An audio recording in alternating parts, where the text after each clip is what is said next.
The singing of the national anthems tonight here at the MTS Center from Stacey Nattrass. The first of 7 consecutive games the Ducks will play against Canadian opponents, 6 of them here north of the border.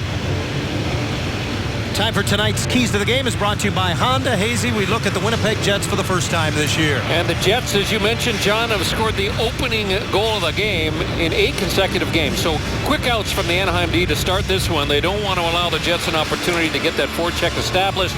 The Kessler-Little matchup in the middle of the ice is compelling. Kessler coming off a 2-goal game, Little coming off a hat-trick game, and depth scoring. Probably the weakness of the Winnipeg Jets roster. It has always been a strength of the Ducks. They have a little bit more beef on their 3rd and 4th lines. And we are underway. The Ducks in their road whites with black numbers. The Jets in their home blues with white numbers. The referees for today's game, Brian Pakmara and Chris Rooney. The linesmen are Steve Barton and Michel Cormier. The Ducks have it back in their own zone. It's Clayton Stoner who chips it up the glass and out. And it rolls back to Ben Sherratt, who fires it back in, and that went over the high glass and into the netting, and it was a short trip to the American Hockey League for Rickard Rakell. Yeah, Bruce Boudreau was saying that Rakell went down, scored a couple of goals, got his confidence back, and it'll be interesting to see if that translates into a more confident game now up with the big club. Said he looked very good in practice yesterday after coming back from Norfolk of the American League. Today, the 18th game of the season for Rakell, which equals his career high that he set a year ago with the Ducks. Sherratt back for the Jets in his own zone. Bumped by Kessler, moves it, and Dustin Byfuglien just chips it ahead. Byfuglien in his 2nd straight game on the blue line for a suddenly injury-ravaged back line for the Jets. There's a good look at Colby Roback, who makes his Duck debut here this afternoon. He becomes the 13th different Anaheim defenseman to appear in a game already this season. There's a last play, a scoring chance for the Ducks. Cam Fowler, and you see Byfuglien up high, may have screened his own goaltender. Pavlik actually makes a real good stop with the left hand. Just gets a piece of it. And as I mentioned, Byfuglien made his debut on the blue line Friday here in the Jets' 6-2 win against the Colorado Avalanche. Injuries have ravaged Paul Maurice's blue line all of a sudden without Toby Enstrom and also without Zach Bogosian here for the 2nd straight game. So he's had to press Byfuglien into duty, and that's a pretty good guy to go to in the bullpen. Yeah, it sure is. Grant Clinton also out of the lineup. Stewart rims it hard around into the Anaheim zone, and trying to spin out of the corner with it is Michael Frolik. Couldn't get it to the former Duck. And that's Matthew Perreault, who's in on the forecheck, having it chipped away by Devontae Smith-Pelly. Smith-Pelly, who has played at center 3 of the last 4 games, gets it to the net, and a bouncing rebound that is finally cleared out of harm's way and into the Winnipeg bench. And that's the book on Ondrej Pavlik. Shoot, and he will leave rebounds lying around the front of the net. He's a very good first save goaltender. Devontae Smith-Pelly with the wrist shot. It's boxed right back out in front of the goal crease. And the long reach of Byfuglien does a good job of clearing that puck away from Ondrej Pavlik. But for sure, the Ducks are going to try and get a lot of pucks directed his way in the early going of this game. Really test him. It's interesting to note that the Jets have been using pretty much a goaltending rotation now with Pavlik and the youngster Michael Hutchinson, who spent all of last year down in the American League. A 6th straight game in which Paul Maurice has basically just gone every other game. Started to talk about Smith-Pelly as Perreault brings it into the Anaheim zone. He might want to change his name to Swiss-Pelly. He's becoming Anaheim's Swiss Army knife up front. He's played center, both wing positions now on this top line. Remember earlier in the year, he was on the left side with Perry and Getzlaf. Now he's on his natural right wing as he chips it up the glass and out. And it changes the role for Devontae Smith-Pelly. In the middle of the ice, more of a playmaker's role. You're playing on the wing with Getzlaf. You're a forechecker. Here's Evander Kane, and his long wrist shot is gobbled up by Frederik Andersen, which gives us a moment to preview tonight's Mercedes-Benz Star Watch, brought to you by the Mercedes-Benz dealers of Southern California. This is going to be a fun one because it looks like both coaches are very willing to let them go head-to-head. Both red hot. Kessler, as I mentioned, had a big night against the Wild a couple nights ago, and Brian Little, the first hat trick ever scored for the Winnipeg Jets ever since they moved back here to Winnipeg. Yeah, it had been 286 games since the franchise had a hat trick, and it came from the rather unlikely author Eric Bolton back in their days as the Atlanta Thrashers. Peluso into the Anaheim zone, chips it around Stoner, and the two of them do battle for it down low. Anthony Peluso cycles it back. As the fourth line out there for Paul Maurice. Jim Slater moves it along, and now Thorburn tries to clear a little space for Peluso, but his pass got away from Party at the line. All he can do is send it back in as he was pressured by Tim Jackman. Not quite 3 minutes in Winnipeg. Glad to have you along on a Sunday afternoon. The Ducks will come home for one after this and then go right back on the road for 5 straight. Again, all north of the border here in Canada. Vatanen knocks it away, and Raquel sweeps it across at the line. Cogliano gets to it. Mark Scheifele with a good bit of back checking, and he knocked it loose.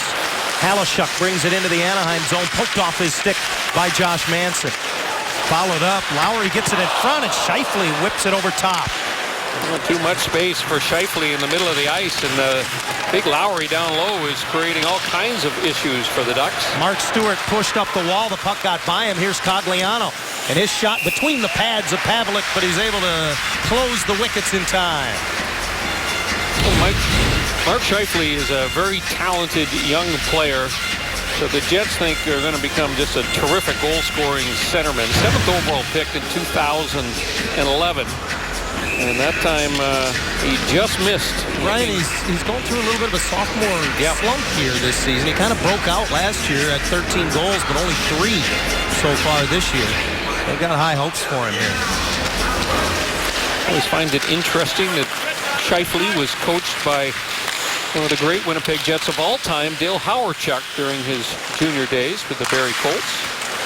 Sherratt's long drive is held. Do you think that helps in the when a team is drafting a player, when they can go back to somebody that has such standing within their organization and they can talk to you about him, and if that player, or former player I should say, says, yeah, you should draft this kid, I think that goes a long way. I'm sure there were some pretty in-depth conversations with Dale Hawerchuk before they made the decision to take Scheifele. So yes, inside info is always good. Jets win the draw in the Anaheim zone. Byfuglien doesn't handle the pass across, then loses his stick as he got entangled with Matt Bolesky. He'll go to the bench to get another. And the cycle continues as the Jets still possess. Blake Wheeler sends it down low. Andrew Ladd trying to come from behind the net, and he is turned away. Little gets it to the line. Byfuglien wanted Wheeler for a tip, but a good read as the Ducks. Ryan Kessler got in the way and was able to break it up. Right in front, Fowler careful to play it away, and he finds Bolesky.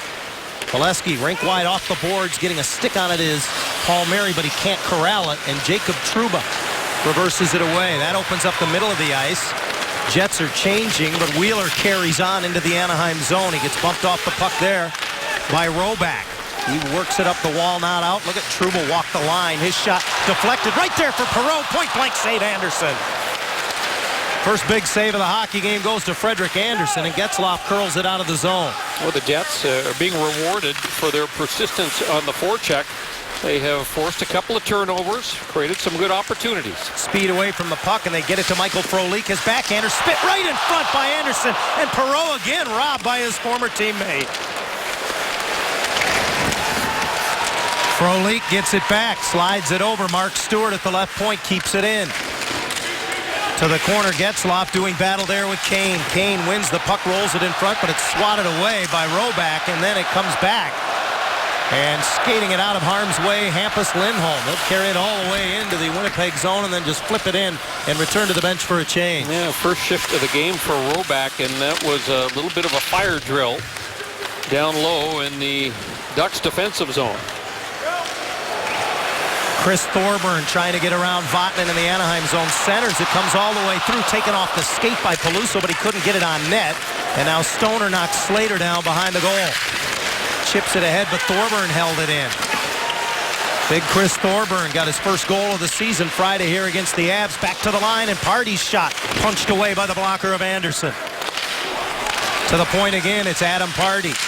Thorburn has it knocked away. Nice play by Thompson. He chips it ahead. 2-on-1, Jackman and Maroon. Jackman puts his head down, and way out to make the save is Pavelec. Yeah, Pavelec playing shot all the way, very aggressive out to challenge. Manson able to hold it in, pitches it down low. Party has time and space. Kessler takes that away. Paul Postma's pass up the middle, tipped by Thorburn, but intercepted. And here's Manson again. Look at him lead the rush. His shot chipped over top as Postma got a stick in the way. Party knocked off the puck by Bolesky. Kessler picks up the loose change. Looks in front, can't sneak it through to Paul Mary. And Andrew Ladd the other way for Winnipeg. Rolls it in, right on goal, steered to the corner by Anderson. Big Blake Wheeler has it there, all 6'5" of him, and working on him his former Olympic teammate, Cam Fowler. Ladd takes it from behind the net. Gives it to Brian Little to the line. Bufflin, he can really hammer it. Fat rebound. Wheeler turned away by Anderson as well. And the game's first penalty will go against the Ducks. Good pressure from the home club. Still no score in the first. Well, we're not quite 8 minutes into this one, and the Jets have already rung up 9 shots against Frederik Andersen. This one kind of a rolling puck. And you can see that Anderson makes a real good positional stop. There's the 2-on-1 break. Look how far Ondrej Pavelec is out of the goal crease. The Ducks may want to file that one away for future reference. And a couple of rebounds left lying around the front of the net by Anderson has created some issues for him. So the much maligned Winnipeg power play gets their first opportunity of the afternoon. Third to last in the league, 28th overall, and just 11.6% coming into tonight's game. On the high sticking call to Josh Manson. Bufflin throws it to the net. A right pad save by Anderson through traffic, loose to the near side. First man on it is Getzlaf. He'll slowly roll it all the way back. You know when it goes back to Bufflin, the shot is coming. And Winnipeg, you can see all the signs of a frustrated, struggling power play. They've got 3 people that time in front of the net. To quote Bruce Boudreau, he thinks Dustin Bufflin shoots it every bit as hard as Shea Weber. This is a wrist shot, and that's a save, and the rebound in the slot right there for Vatanen, who sweeps it away. Winnipeg has only 3 power play goals at home this season. In 12 games, they're 3 for 39. A big part of the reason why their home record is not great. 6-5-1. A great road record. 8-4-3 on the road. Well, a good read there by Roback, who rips it around the boards and out as he was pressured by Bufflin. 50 seconds left in the penalty to Manson. 11:35 to go in the opening period. The Jets have outshot the Ducks 11-4 early on as they go offside here, and they still have 43 seconds in this power play. A lot of confidence being shown by the Ducks coaching staff and young Colby Roback, and he takes the hit to make a play. A hard rim around in the defensive zone.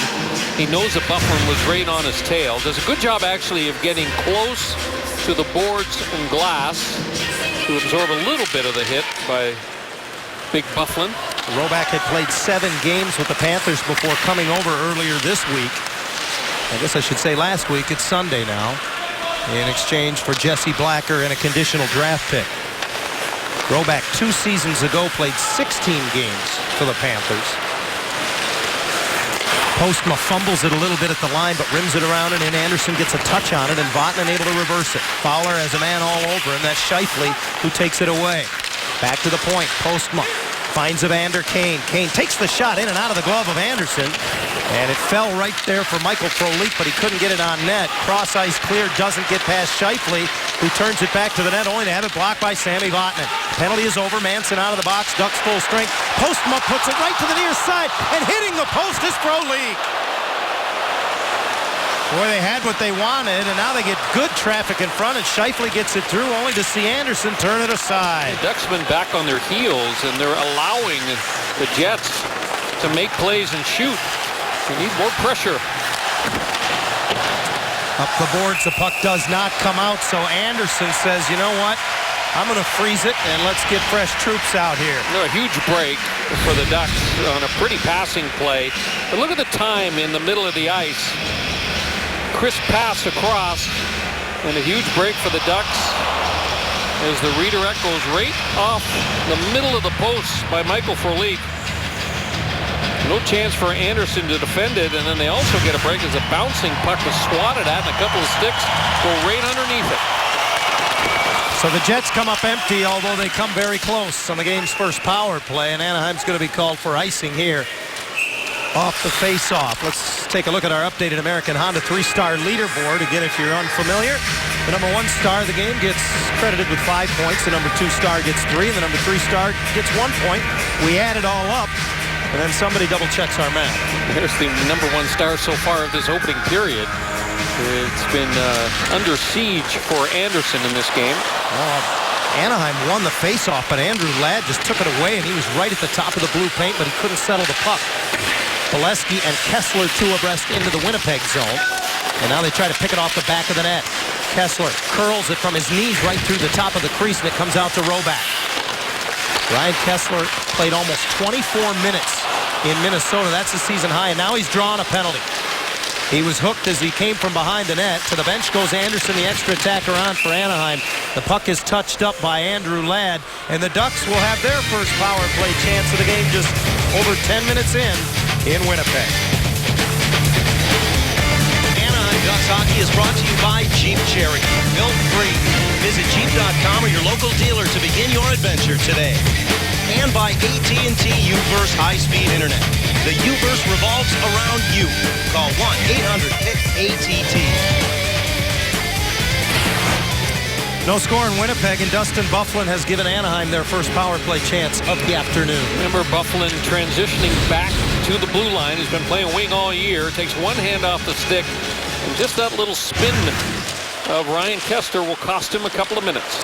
Brian, one thing you know when you play the Jets is you're going to get chances on the power play. They're the most penalized team in the NHL, and they have been shorthanded 101 times coming into this game here this afternoon. Anaheim's power play, much like Winnipeg's, has been struggling and not a good start as they're called for icing. Hasn't been a good start to the Ducks, period, in this period so far. I don't think they have been moving their legs, and the movement away from the puck, I think you read it all over the face of Bruce Boudreau right now. His team looks sluggish here in the early going. And you can read it on the shot chart as well. 13-4 in favor of the Jets, and now it's a defensive zone face-off with Anaheim on the power play. Kessler wins it, and Vatanen starts out.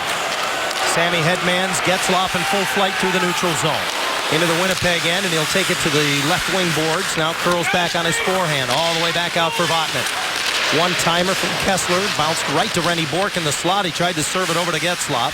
He'll curl back and they reset. It's Bourque in front, and he scores! Rennie Bourque's first as a Duck on a quick puck movement from Getzlaf and Maroon, and Anaheim has a 1-0 lead. Yeah, and you touched on it. That's the key. The puck always moves faster than anyone can skate or react, and they catch the penalty killers kind of in between on this play. Maroon is going to cycle down below the goal line, makes himself available, and it's a one-touch pass. Maroon to Bourque in all-in-one motion. He just whips it past Pavlik. Not much chance for the Winnipeg Jet netminder on that one. It's a 10-foot goal that gives the Ducks the 1-0 lead. And that is good news. Anaheim had only one power play goal in their last 8 games coming in to this afternoon, and that's got to make Rennie Bourque feel pretty good. He had an assist through the first 7 games, but now he's got a power play goal, and the Ducks are the first team in the last 9 to score first against the Winnipeg Jets. Slater cutting against the grain into the Anaheim zone, misses the net, and it's backhanded out by Tim Jackman. Getzlaf and Maroon will draw the assists on the power play goal as the puck goes out of play, and Anaheim at 11:02 has broken a scoreless tie. It's one of the things that makes Pat Maroon such a unique player on the power play is that he's a big guy. He's a forechecker. He's more of a puck protection type of player, but he's got those really nice, soft hands, so he can go down low around the opposing team's net and actually make smart plays. And obviously a real good pass to spot Rennie Bourque in the middle. 4 points in the last 4 games for Maroon and 8 in his last 9. And now he's out there with Thompson and Jackman. The Ducks have a 1-0 lead. 8:35 to go in the opening period at the MTS Center. Ducks will be back here on Saturday night on what will be the back end of back-to-backs following a Friday night tilt in Edmonton. Ducks will get their first look at the Oilers this season on Wednesday at Honda Center. That's their next action after this afternoon. Big Adam Lowry, the rookie, works behind the Anaheim goal, and he's knocked off balance and loses the puck. Colby Roback got it to the line. Hardy took a big hit from Jackman, and that kept him from keeping it in the zone. Tim Jackman had a goal and an assist in the win at Minnesota on Friday night, and he's unable to track this one down, so icing is the call. We were talking about the home and home with Edmonton, and that's the front end of the remaining schedule for Anaheim as we look forward. Suitcase is going to be pretty busy in the next couple of weeks, John. And the overcoat. Yes, and the overcoat. Strange quirk in the schedule in that we actually go home for one game after this one tonight, play the Oilers on Wednesday, and then right back to take on the Oilers again in Edmonton before returning to Winnipeg. Jets into the Anaheim zone, and Hampus Lindholm with a nice reversal. Gets it to Jackman, and he chips it up the wall. It comes out, but Evander Kane knocked it down and sends it right back. Lindholm, the Ducks plus-minus leader at +12. Rims it around. He plays with Roback this afternoon. Roback becomes the 7th different defense partner that Lindholm has started a game with this season. Speaking of versatility, we talked about it with Devontae Smith-Pelly. As far as the blue line is concerned, it's Hampus Lindholm who's the guy who has shown all the versatility so far this year. Talking to assistant coach Trent Yawney just about that fact with Hampus, and he said it's almost like he relishes the challenge, that we often lose sight of the fact that he's just 20 years of age, and he's become the guy that really stabilizes things back on the blue line. Well, speaking of age on the blue line, Cam Fowler celebrated a birthday on Friday in that win at Minnesota. He's now become one of the graybeards on the blue line. He's 23. Told me, yeah, I'm getting old. I stopped listening at that point. Yes. Well, Cam's really elevated his game in the last couple of weeks, in my mind. And I think it all starts in the defensive zone, too. You know, normally in the past we thought of Fowler having great games when he was contributing offensively and being part of the rush, being the 4th man up on the rush. But to me, when he takes care of business in the defensive zone, everything else seems to just fall into place for him. Isn't that part of the lesson for young players, especially offensive defensemen, Brian? I mean, because I get the feeling that's the way Cam felt early in his career, that he wasn't contributing unless he was having big offensive games. And I'm sure the coaching staff has worked on that as well. Fowler, incidentally, to your point, Brian, points in the last 4 games. Anaheim now works in the Winnipeg zone. They haven't done a lot of this in the opening period, but they lead 1-0. Silverberg got it right into the crease, and unable to steer it on net was Rickard Rakell, who was working down low along with Cogliano. Long stretch pass to Rakell, and he pays the price. Compliments of Mark Stewart. Stewart's a good, underrated player for the Jets. Native of Rochester, Minnesota. Leads the team in penalty minutes among the defense. And speaking of penalty minutes on the defense, it is Josh Manson picking up his 2nd minor penalty of the opening period here, as he's going to go for tripping. You know, Wheeler is a quick player, and he has that long stride. He's created all kinds of issues for the Ducks in the past, and there he gets a little bit of a half step on Manson, and he reaches. Not too pleased with himself right now as he's right back in the box. The Ducks had changed the momentum a little bit of this game with that power play goal, but now they need a kill. 2nd power play of the afternoon for the Jets. Perreault's wrist shot is blocked, swatted away, and out of the reach of Buffalo. It'll go all the way back. And Kessler with the big block, and they managed to clear. Boy, how often have we said that in the last few weeks, either Kessler or Getzlaf with key blocks on the penalty kill. Matthew Perreault carries into the Anaheim zone, rims it around, and the puck comes back to Byfuglien. Top of the circles, gives it back over, got it back and scores! Nice give and go with Matthew Perreault, and we are tied in Winnipeg.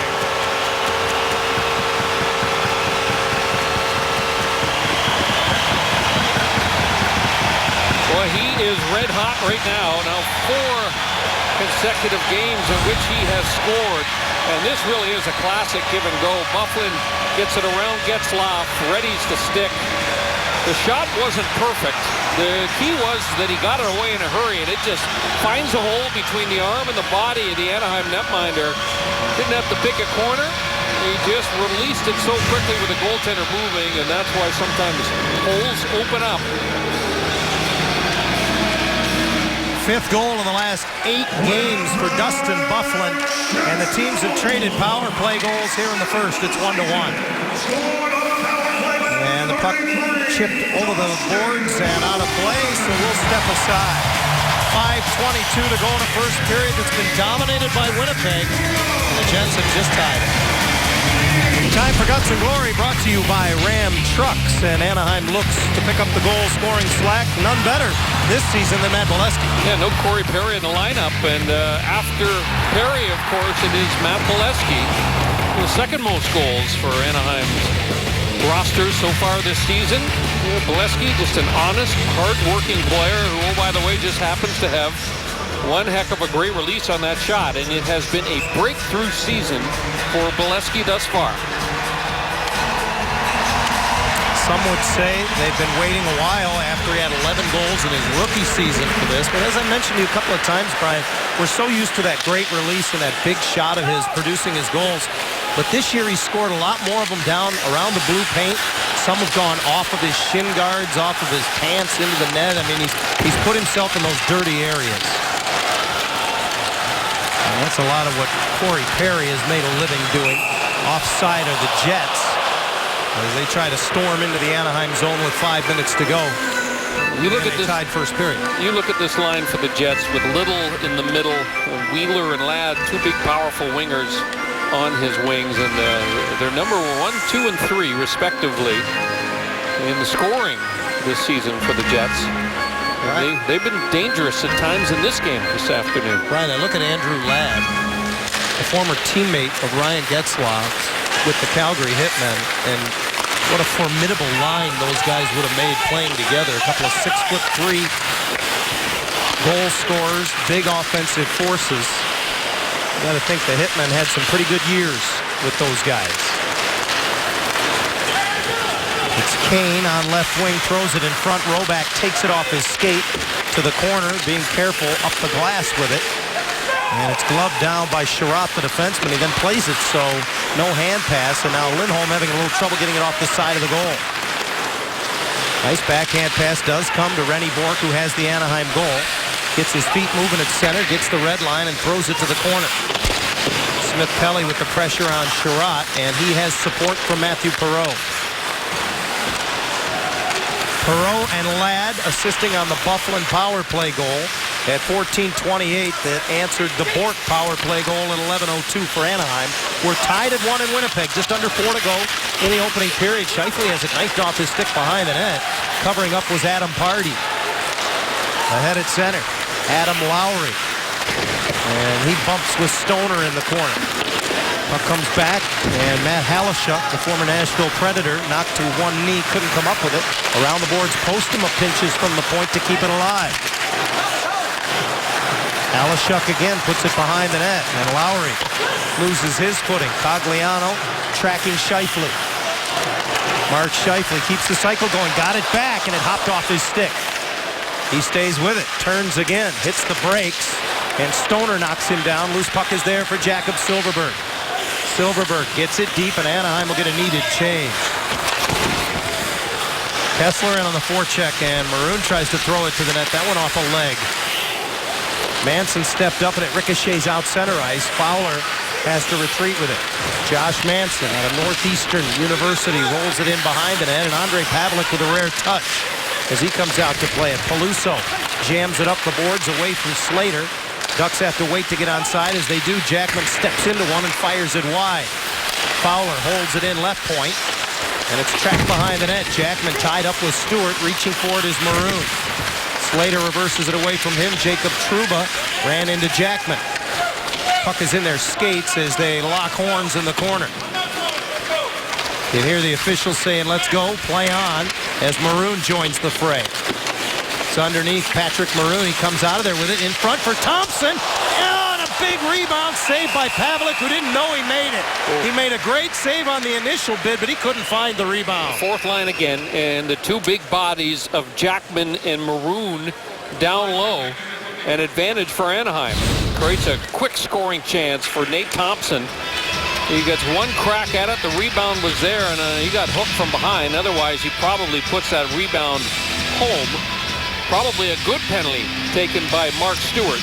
Because you're right, John. Pavlik had no idea where the puck went after it hit him in the crook of the arm. So the face-off to the right of the 8th-year man, Andrej Pavlik, still only 27 years of age, out of the Czech Republic. He's represented his country twice in the Olympic Games. He hasn't been very busy here in the opening period. Only 6 saves to his credit so far.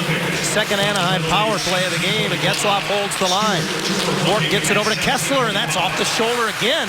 Pavlik, I don't think, knew where it was as it landed right in front of him. Jets are there to cover up, and Adam Pardy rims it hard around and in. The former Dallas Star, now in his 7th season. Getzlaf starts out. Still a buck and a half to go in the power play as Kessler on a give and go gets it back and tries to make the drop pass to Getzlaf. Loose to Bourque in the high slot, and he keeps the play alive. Kessler and Vatanen play catch. Now Getzlaf top of the left circle. Looks up. Thinks better of the shot. Great pass to Kessler. Better save by Pavlik. Oh, what a great pass. Getzlaf to Kessler. And Kessler's on his right side, so a right-handed shot. It makes it difficult for him to one-time this pass. He has to catch it and then release the shot. And just that split second of time that he handles the puck allows Pavlik enough time to get across and protect the short side corner. Big stop by Andrej Pavlik. Face off to his left. $1:29 to go in the period. 1:15 in the Anaheim power play. And Lindholm can't get a shoulder on it as it's cleared up the glass through him. Frederik Andersen forced to play it away from Jim Slater's penalty-killing forecheck. Pass from Fowler, didn't have a lot on it. Palmieri had to wait for it. He pitches it into the backhand. Prolik reverses it. Sherratt bumped by Palmieri, and now it's a 50-50 puck in the corner. Fans want a penalty call. As a Jet penalty killer, Sherratt was knocked down. They don't get it. A minute to go in the period as Raquel out high, throws it to the net. It ricochets over. Lindholm gives it to Fowler. Raquel puts his head down, misses on the short side. Lindholm keeps it in at the hash mark, hooks it back for Fowler, middle of the ice. Hampus Lindholm now takes a look. Right on the doorstep. Palmieri hit the post. Boy, a quick little spin move by Palmieri, and he got the shot away that he wanted. Again, Lindholm to the hash mark. Chips it back to Palmieri. Half a minute to go in the period. 15 seconds in the power play. And it squirts free to Sherratt, who will put it up on the glass around and out. The Jets are going to survive this latest Anaheim power play. Quick little hands of Kyle Palmieri almost restores the lead. Vatanen loses it in the neutral zone. Penalty is over as Wheeler feeds it across for Little. Ladd, fresh off the bench, curls with it inside the stripe. And a penalty coming up to Anaheim that will now be no longer delayed as Cogliano touches up with just over a second to go in the period. It's a holding call, and it all started when Sami Vatanen lost the puck in the neutral zone. Anaheim number 33, 2 minutes for holding. And it's Jakob Silfverberg that will sit down. There's the turnover in the neutral zone. And you don't see it, it's on the right side of your frame. And he reached out and grabbed the attacking Winnipeg forward. Here was that play by Kyle Palmieri, quick play, and he kind of leans and dives towards the top of the goal crease. Had Pavlik beaten. So it's been a bit of a parade to the penalty box in the first period already. Winnipeg's third power play of the game. They reset the game clock to 2.3 seconds. And Paul Maurice pulls Andrej Pavlik for the face-off here. To the corner it goes. Ladd throws it in front as the horn sounds. And when the second period begins, Winnipeg will have nearly a full complement on the power play on fresh ice in a 1-1 tie. Well, I thought Frederik Andersen was brilliant in the opening 20 minutes. And the Ducks, who were looking for quick outs from the defensive zone, didn't get it. And the Jets' speed, very much a factor in the opening 20 minutes. Anaheim needs to get back to that grinding game that they prefer to play. Pucks in deep, working the defense down low. A bit of a slow start at the MTS Center in Winnipeg for the Ducks. They rely on their netminder a lot early, then get the first goal of his Ducks career from Rennie Bourque on the power play. The Jets answer back, however, with a power play marker of their own, and we're tied. Anaheim Ducks hockey is brought to you by Honda, official vehicle of the National Hockey League. Of late, Brian, the second period has been right in their wheelhouse. Yeah, the Ducks have been lighting it up in their second periods. You know, the interesting thing about this Jets team to me is that certainly they're high-end players. You look at their top two lines, and they have plenty of scoring there, enough certainly to have a great power play. I'm really surprised that their power play has been as poor as it has been this season. I mean, 28 overall in the NHL heading into tonight's game, but you know, the first goal that they scored with Byfuglien jumping down, a perfect example of why they're so dangerous. And they're getting great traffic in front of Freddie Andersen. The reason I was so impressed with Andersen's opening 20 minutes tonight, he had to deal with a lot, some point-blank chances, but all kinds of traffic in the front of the net. Brian, interesting as we're watching the Ducks, it's a long walk from their locker room to the ice here at MTS Center, and you were pointing out to me some interesting notes about this building. This was not originally, the location was not built to be a sports arena, let alone a hockey rink.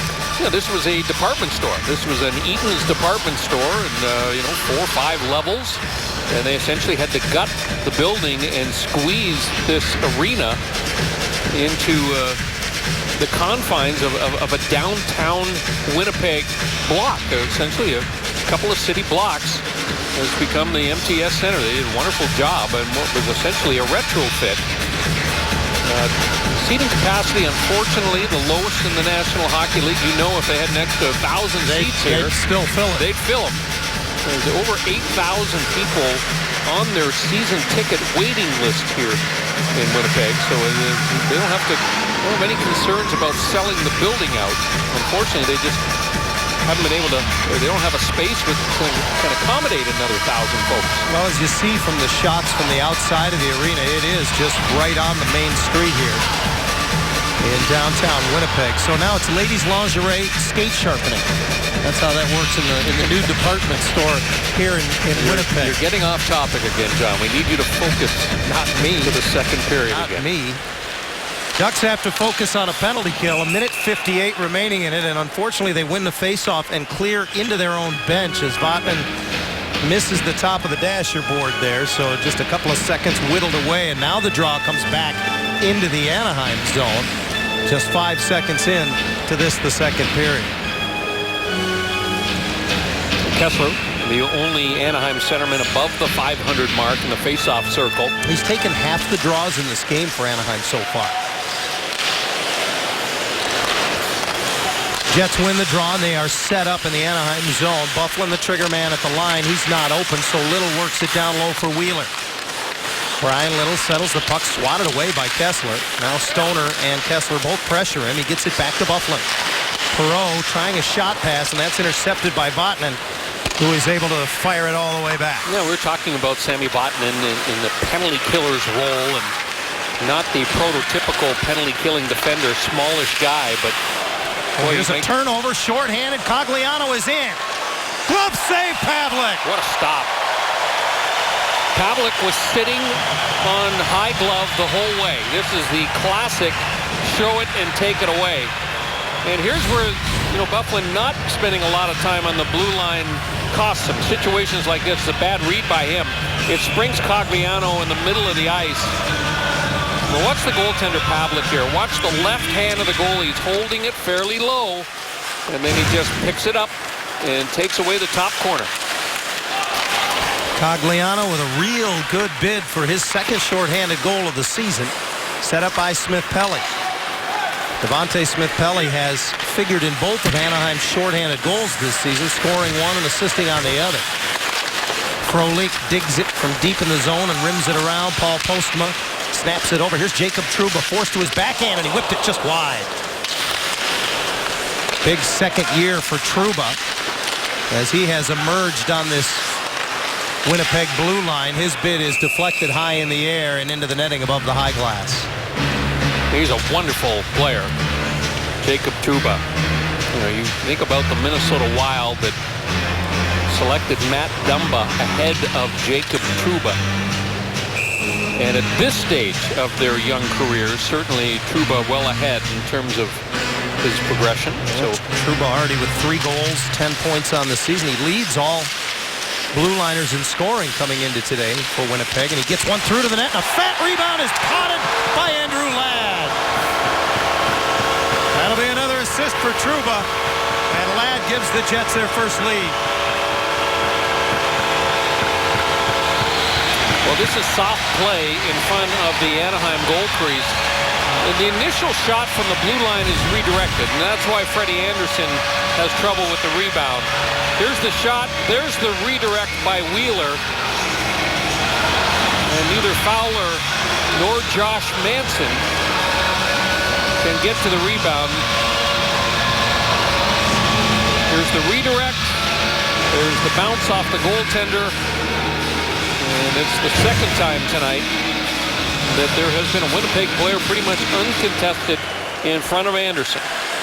3-time 20-goal scorer, the Jets captain Ladd had a 3-point night here on Friday with a goal and 2 assists in the big 6-goal outburst against Colorado.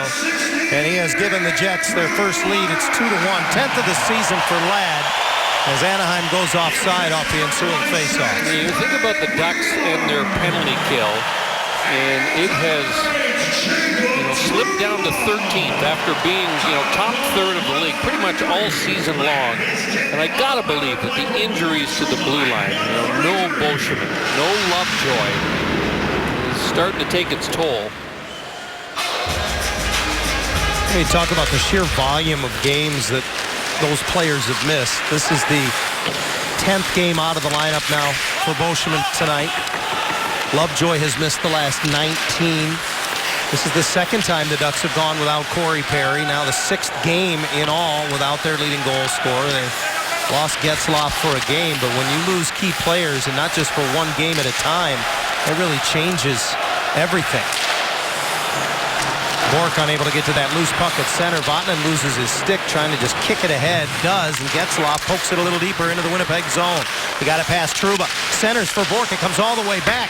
And Roback rattles the high glass. He was trying to pick far high corner, and he just missed everything. And then the puck comes back in and hits Getzlaf in the skate, so it's offside. Ryan Getzlaf looking for one of his forwards crashing the goal crease. Taps it right past the youngster Trouba, and then here's the pass, and he finds Roback, and he doesn't miss by much. Boy, he was thinking top shelf all the way. Good pass by Getzlaf. Ladd's goal at 1:33 of the second. The difference from Wheeler and Trouba, 2-1 Winnipeg. Bolesky pokes it into the Jets zone, and Byfuglien quick to rifle it across for Sherratt. His pass, I don't believe, was touched. No, it was, so no icing.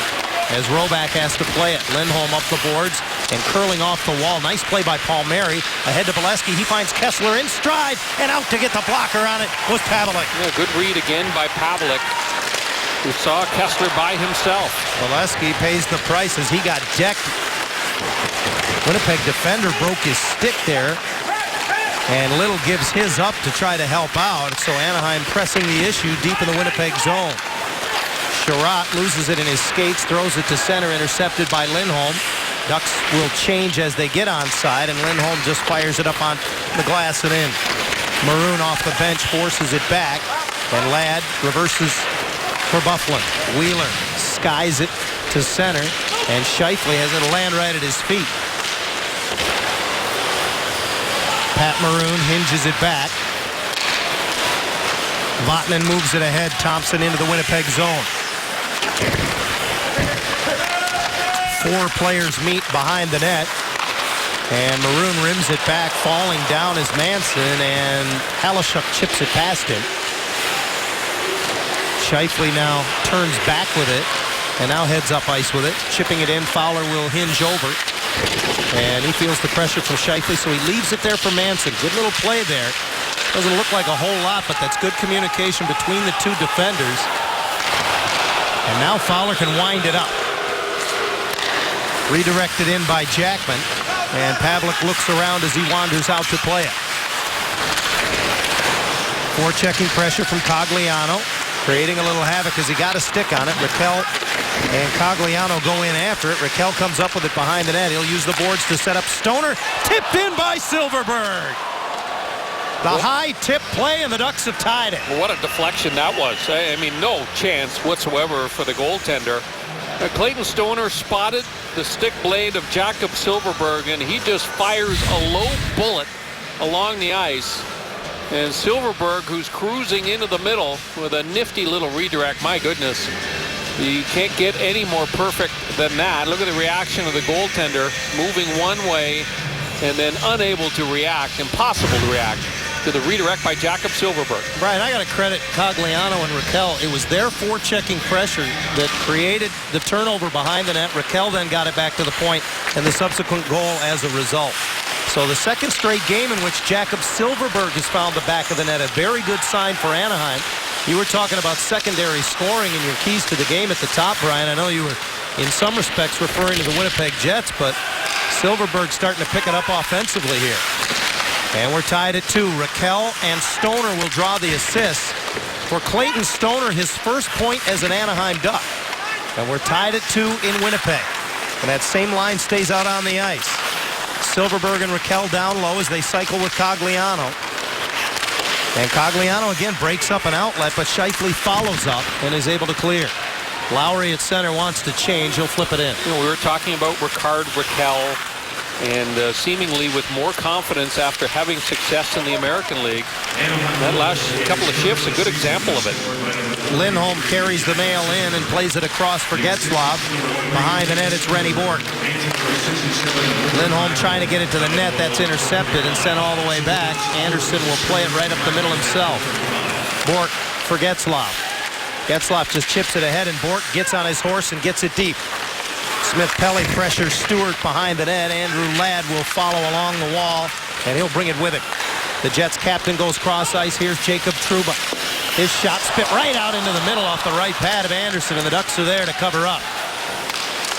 Smith-Pelly angles it in.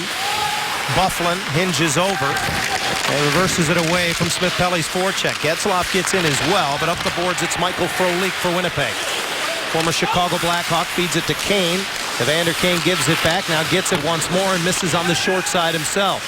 Perreault lets it roll back to Sherrod. His shot tipped, lays between the circles, and Josh Manson got there first. Ducks were changing very nearly, had too many men on the ice. Now they're offside, and maybe fortunate that that's the only call. Kessler was jumping over the boards, and he jumped back. Stoner sweeps it along. Nice play by Bolesky into the middle of the ice, and Kessler in full flight with Paul Mary. Splits the D, poked off his stick, and a penalty coming up as Byfuglien touches up. A hooking call will give Anaheim a power play and a chance to regain the lead. Earlier in the period, they got down by a goal when Andrew Ladd scored on the power play, but Jakob Silverberg had the answer, and it's all square. Well, Ben Chiarot is sitting in the penalty box, likely confused because he was given a hooking penalty for this. A one-handed tap onto the hands of Ryan Kessler had no impact whatsoever on that play. And I think he's talking it over right now with the off-ice official. It's been a power play type of game, however. Rennie Bourque's goal on the power play, and then Dustin Byfuglien plays the give and go to perfection. Score a power play goal for the Jets, who would add another power play goal off the stick of Andrew Ladd, and now the Ducks with an opportunity to keep pace. Remarkably, Hazy, both teams have had 3 power plays to this point in the game. Why did I know you were going to say that? 6:56, time of the penalty on Chiarot. The Ducks are 1 for 2 with the extra man and a chance to regain the lead here as we approach the halfway mark in the hockey game. Vatanen. Nice pass to Kessler, and he's hooked as he brings it right to the goal crease, and another penalty call coming up here. Getzlaf sent him in with a great feed.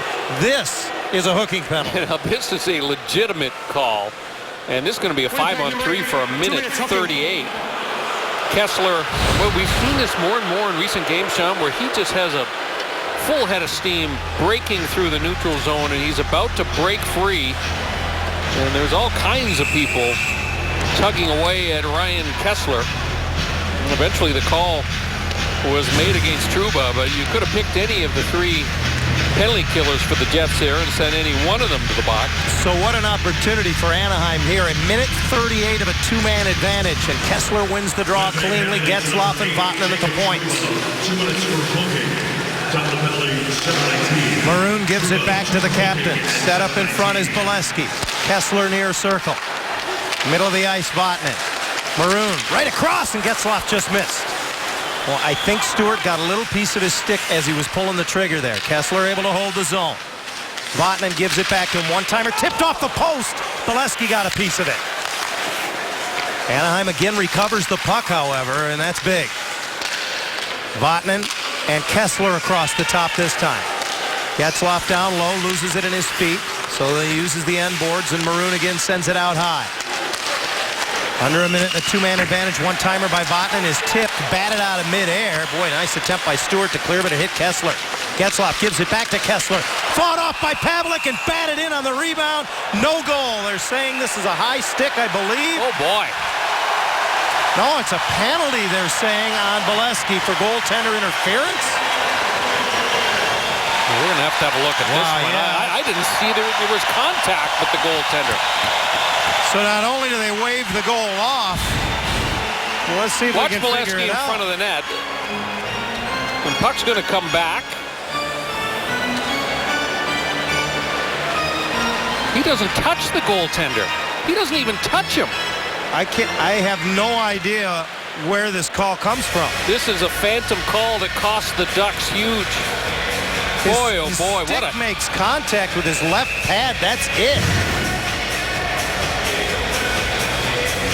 You got to want to make the call. That's all I'm going to say. If you're the referee, you have got to want to make that call. Wow. I thought they were waving it off for a high stick. Instead, it goes to 4-on-3 now. It was the backside referee who made the call. Chris Rooney made that call. So still on the power play are the Ducks. And Getzlaf has it knocked away at center. He and Fowler, along with Lindholm and Kessler now. And this power play only has 20 seconds remaining. Boy, what a turn of events. Fowler gets it from Kessler. Anaheim still with time to make something happen on the power play here as Lindholm gives it back to his defense partner. Getzlaf churns to the top of the slot, looking for a shooting or a passing lane. Does get it to Kessler. He scores. So that one is a little poetic justice for the Ducks as it comes with only 4 seconds left on the penalty to Sherrod. A great pass by Getzlaf, and you know the key to this goal is the traffic in front of the goaltender, Pavlik, because he never reacts to the Getzlaf pass. When Lindholm slides in front of the netminder, he loses sight of the puck. And so when Getzlaf delivers it, you can see Pavlik has no idea where the puck is. Kessler one-times it. He's got half a net to shoot at. But a great pass by the Anaheim captain who waited for Hampus Lindholm to kind of slide down in front of the goal crease and provide the screen. The game just slows down for number 15, doesn't it? Getzlaf with the primary assist on Kessler's third goal in the last 2 games. And for Kessler, his second power play goal of the year, his 9th of the season. So 4-on-4 now for another 10 seconds as Kane tries to slip through Fowler, and the linesman takes a beating in the process. Byfuglien intercepts the home run pass intended for Cogliano and pours back into the Anaheim zone. Now it is Winnipeg on the power play for the 4th time tonight. Kane's shot blocked by Sami Vatanen. Boy, he's underrated at shot blocking. Vatanen leads the team. Now pressure out high from Silverberg. Scheifele puts it down low. Postma all the way into the blue paint, and the aerial pass doesn't connect.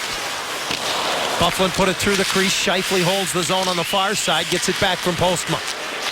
Takes the shot, blocked again by Sami Vatanen, and the Ducks able to clear.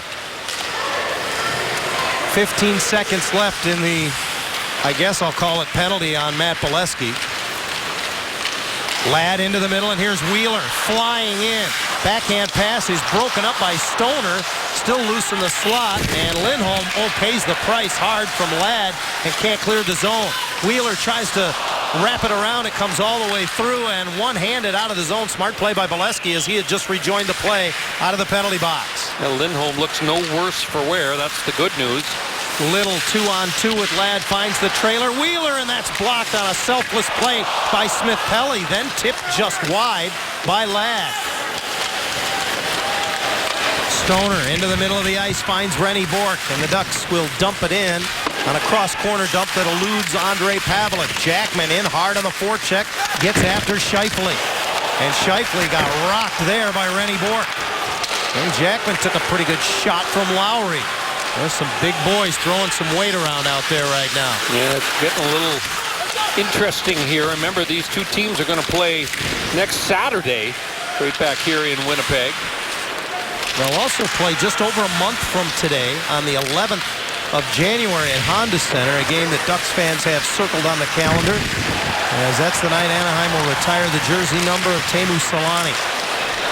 Roback shot blocked by Frolik and finally picked up by Matthew Perreault. He drops it back for Frolik. He'll find the late man coming in. It's Sherratt, and that's blocked by Ryan Getzlaf. Feathered out of the zone. As the Ducks get changes, they don't send it far enough for an icing call. Roback tries to release Kane to Manson, who does intercept the centering pass. Palmieri at center, too soft on the chip. It was batted down, and then he gets hit hard on the back check. Bolesky is telling Evander Kane, I'm ready, how about you? Kane drops his stick. Does not drop his gloves, however. Kessler comes over. The hitting really picking up here, and they're not just finishing checks anymore. Both teams are sending messages with some of the hits that are being doled out, which makes things an awful lot of fun.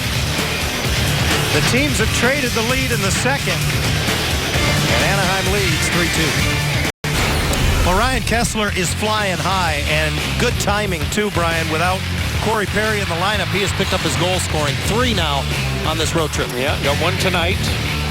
Yeah, one tonight, a little bit different kind of goal for Kessler, and it's a power play goal and the one-timer.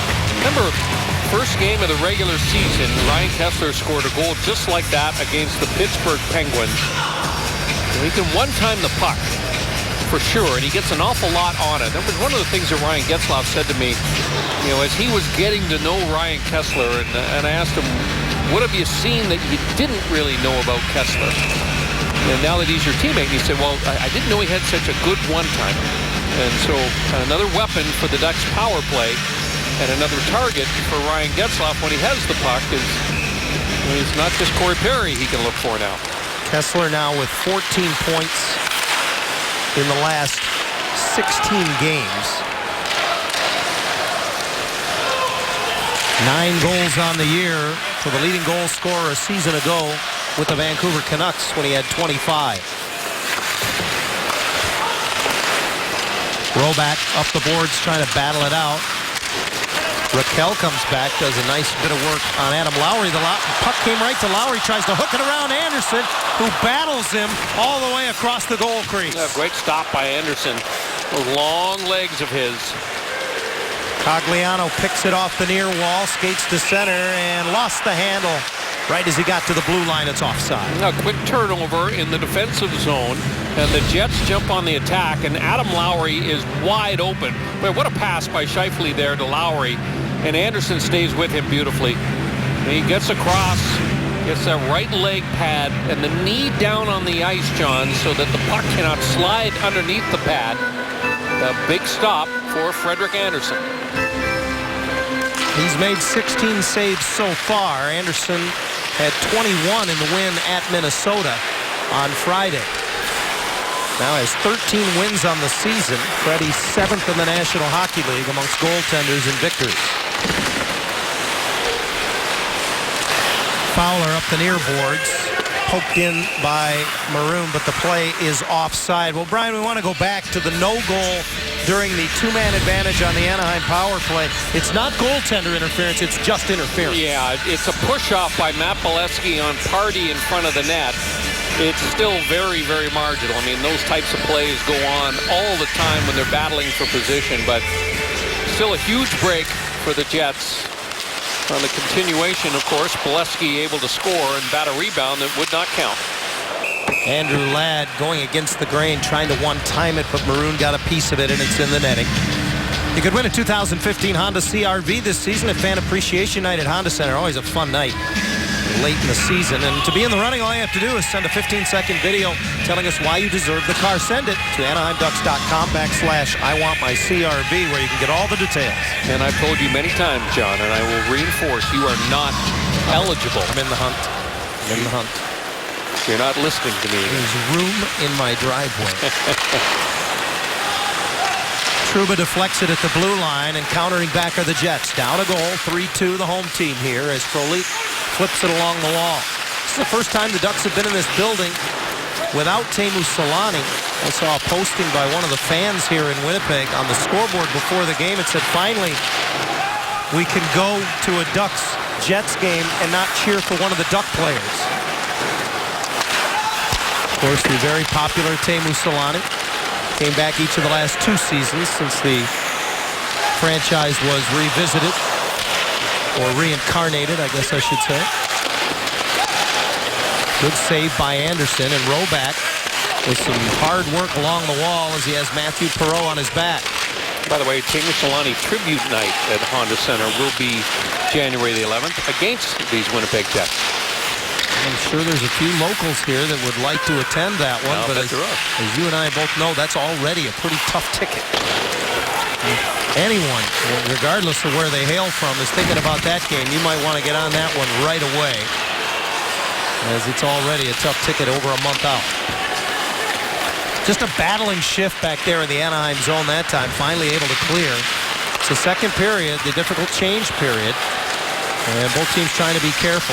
Lindholm up the wall, and Rennie Bourque gets a backhand on it to clear the zone. Bourque has one of the 3 Anaheim goals tonight, his first in a Duck sweater. Byfuglien strides back after it. A 4-game goal-scoring streak for Byfuglien because he has one of the 2 Jet goals here tonight. And Fowler does a good job to steal it from Wheeler and rim it around. Palmieri into the Winnipeg zone, loads it up, and hanging on is Pavlik. And even 5 minutes to go in the second. Well, the way things are going, you think these teams had played against each other 3 times already this season, as now they're being asked to break it up after every whistle in a 1-goal game.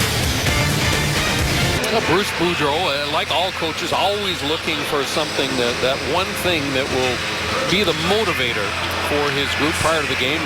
I know one of the things he was talking about with the players was the chance for the Ducks to be the first team to pass the 40-point threshold in the Western Conference, and you see them sitting currently atop the Pacific. 2 points up on the Vancouver Canucks. The Canucks do play today. 3-2 Anaheim. Ducks also share the top spot with the Tampa Bay Lightning. They are idle with the 39-point total coming into tonight's game. Puck skitters back just wide of Frederik Andersen. And Lowry digs it out, but his centering pass intercepted by Silverberg. Anaheim very, very fortunate they're not picking a puck out of the net. If the execution level was higher on the part of the Jets, they get a point-blank opportunity against Andersen. A couple of bad turnovers here. They still don't have it out of their zone, and Silverberg scales it up the glass and out. Now into the neutral zone. Postma being chased. Headmans the puck, and Perreault forced to the backhand on the near wall. Raquel reverses it around. Matthew Perreault, of course, 69 games last season for the Ducks, had a career year for them, and he parlayed it into a 3-year contract with the Jets in the offseason. Slow-rolling puck that Trouba goes back after for the Jets. Winnipeg has done the majority of their damage this season, Brian, against Eastern Conference teams. They come in 5 over 500, but they're only 6-6-1 within the Western Conference. Won their last 2 games against Western Conference competition. And as most people will tell you, in general terms, the West has a lot more top caliber teams than the Eastern Conference does. Here's Evander Kane trying to get the corner and go short side. Anderson makes the save, and he reaches around to pick it off his back with the glove as Kane has a chuckle to whatever Josh Manson had to say to him. He freezes Manson, and then Evander Kane has got that quick first step. Freddie Anderson was squeezing it between the right arm and the body. Swings the glove around just in case.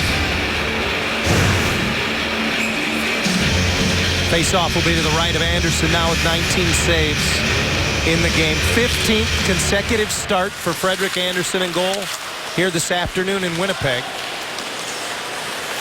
Ducks will play Wednesday against Edmonton at Honda Center, and then Friday at Edmonton, and then perhaps the crossroads as far as the goaltending situation for Bruce Boudreau, Brian, is it's back-to-backs when the Ducks are back here on Saturday. That'll be the back end of a back-to-back with the Oilers, and we'll see whether or not Anderson perhaps keeps the streak going, or if there are other options that the coach feels comfortable with at that time. Ilya Bryzgalov, of course, on a professional tryout in Anaheim, skating with the Black Aces, the injured players, and Scott Niedermayer and Todd Marchand, I understand, are shooting pucks at him. He was taking shots for the better part of 60 minutes yesterday. Kessler gallops into the Winnipeg zone, has his shot blocked by Byfuglien. Played along by Palmieri, but it went behind Kessler. He didn't see it. 2:25 to go, second period. A seesaw game in Winnipeg. Each team has led by a goal. The Ducks on top right now, 3-2. Halashuk plays it along behind the net. And Mark Scheifele works it along the wall, right back for Halashuk. And now it's Adam Lowry. Lowry's a big body, and he's been in the middle of it here this afternoon. Trouba's shot misses on the short side. Kessler strides after it, chops it up the wall, glove down by Mark Stewart. Kessler follows up, tried to clear, and it squirts back into the slot. Right there for Halashuk, and a save by Anderson. A big stop by Freddie Andersen again. Halashuk at the end of a shift. He didn't have a lot of juice left in the tank. He was a recipient of a good bounce. Now it's Trouba in full flight. Forced wide by Fowler. You know these guys have played against one another. They're both natives of Detroit. Trouba from Rochester. Fowler from nearby Farmington. Perreault losing the handle, but does get it back to Byfuglien at the line. Anaheim needs a change. It comes right into the goal crease, and Fowler was trying to protect the crease while Stoner was trying to give it to Anderson to cover up, and he had to make a save on his own defenseman. Well, another good example of Frederik Andersen hanging in there, making the clutch stops, being in the right spot, just builds that wall, gets to the top of the goal crease. Stoner can't get it away from Halashuk, and in that case, the goaltender a little bit lucky, as Lowry was also cruising around the front of the goal crease, and the rebound stayed away from him.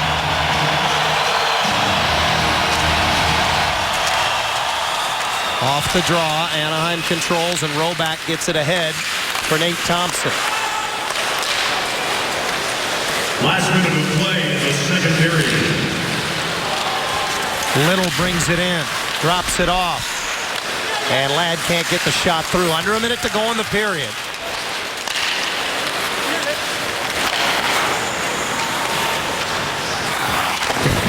Ducks get it deep. Smith-Pelly checked off the puck by Sherratt, and now middle of the ice, it's Brian Little for Wheeler on the wing. Back in front, and that went right through the edge of the goal crease. Now Getzlaf blocks a bid from Evander Kane. Half a minute to go in the period as Getzlaf chops it away from Kane, comes up with it, looks up, and goes cross ice for Nate Thompson. Frolik just missed Kane at the blue line, and Stoner with the prudent play just plays it out, and then Kane runs him. Vatanen comes over to answer for him, and Stoner just starts throwing.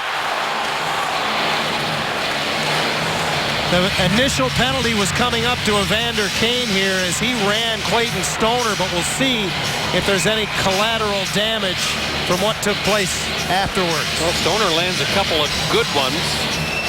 Kane, those gloves are pretty much glued on his hands. They're not coming off, so after he runs Clayton Stoner, he's not going to get involved in anything. Boy, that's a board face first into the glass for Stoner. That's why Vatanen comes over. It's why Stoner drops the gloves and just starts throwing them. Stoner's they're sending to the locker room right now. Well, there's only 10 and a half seconds left in the period here, so I think Evander Kane's going to go to the room as well. That may not be indicative at all of the penalty calls we're going to get here. And we'll await the word from the officials.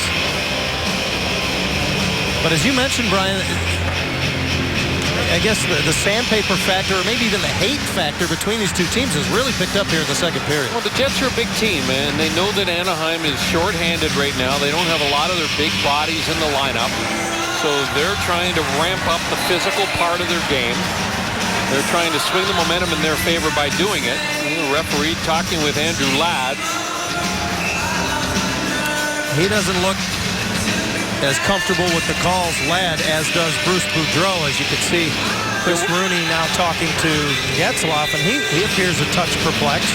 Stoner, you see the indication 4-on-4. Stoner threw punches, so what remains to be seen here is whether he's going to get 5 for fighting. There's an additional 2 right now on the scoreboard up for Anaheim. And Paul Maurice doesn't appear to be terribly clear on anything just yet. They're giving Evander Kane a 5-minute penalty for boarding. And it looks as if it's a 2-minute minor for roughing against Clayton Stoner. If I'm the Jets, I'm upset because Stoner throws punches and both gloves are off. And Evander Kane doesn't throw a punch. And to me, that deserves more than a rough. So I think Anaheim gets away with one here towards the end of the second period. So it is 4-on-4 for the final 10 and a half seconds of the second period. And that's the way it will most likely begin in the third as Kessler wins the draw, and a shot got through from Lindholm, blocked away by Pavelec.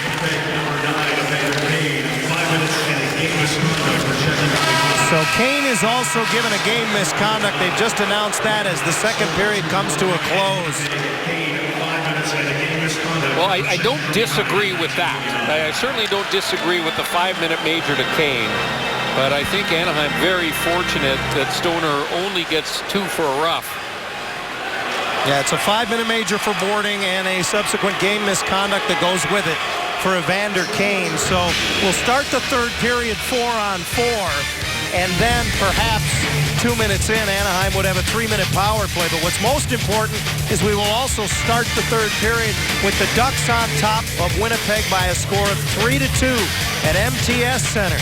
Power plays have been the day. Anaheim Ducks hockey is brought to you by Honda, official vehicle of the National Hockey League. Anaheim Ducks hockey is brought to you by Honda, official vehicle of the National Hockey League.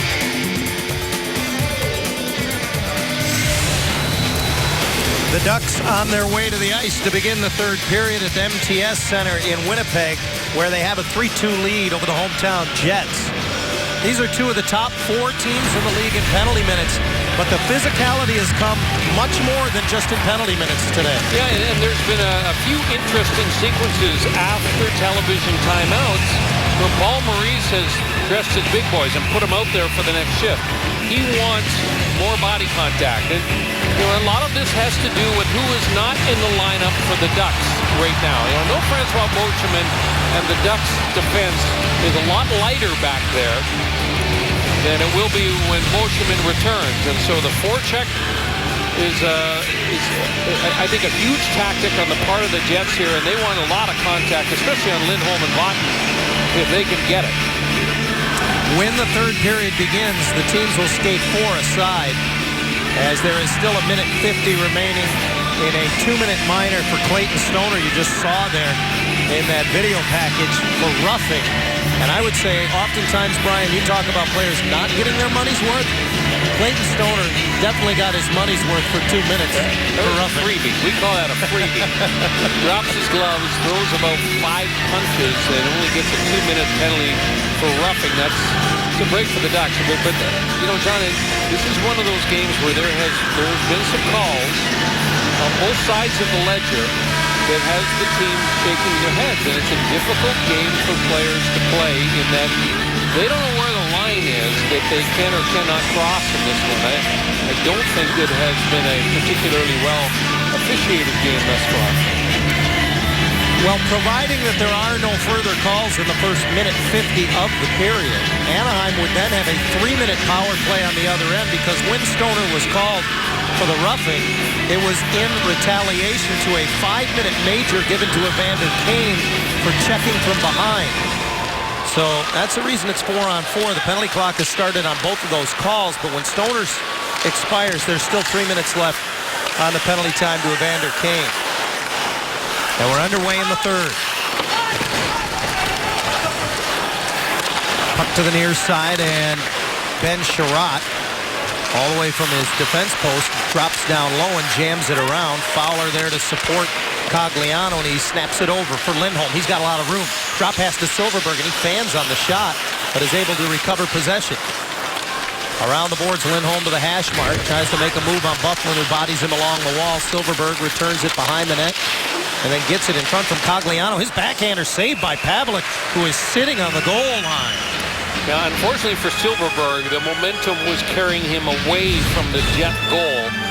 And so he didn't get much at all on this little backhander. He just kind of hoisted towards the net. No problem for Ondrej Pavelec. That's what I mean about Pavelec, though. He's a hard guy to read sometimes. I mean, he was so aggressive in the first period. And now there he sits on the goal line in a situation where most goaltenders would at least be almost to the top of the goal crease. Frolik circling in the Winnipeg zone. And Stewart throws it across. Good job by Smith-Pelly to recover in the neutral zone after Stewart was trying to chip it past him. Or excuse me, that was Trouba. Now Perreault tumbles over Sami Vatanen, and to the rescue it's Colby Roback. Yeah. His debut as a Duck. Nice patience shown by Roback there. You know, he just doesn't give the puck up, and that's the key when you're playing 4-on-4. You don't have to shoot it in or relinquish possession. Circle back, hang on to it. No, be patient. Haven't mentioned, Brian, this is a pretty big game for Colby Roback. He played just down the road a piece for 4 years with Brandon in the Western League, and he's from Dauphin, Manitoba, so you know he's probably got some friends and family in attendance, to say the least. And oh, by the way, his debut with his new team. Byfuglien gets it to the point, tipped by Scheifele over top of the net, and now the Ducks are on the power play. Rennie Bourque steps out of the box. Not exactly sure why he was serving the penalty to Stoner, unless he was given a misconduct in the midst of all that. I didn't see that on the penalty sheet. Nonetheless, Anaheim with their 5th man advantage.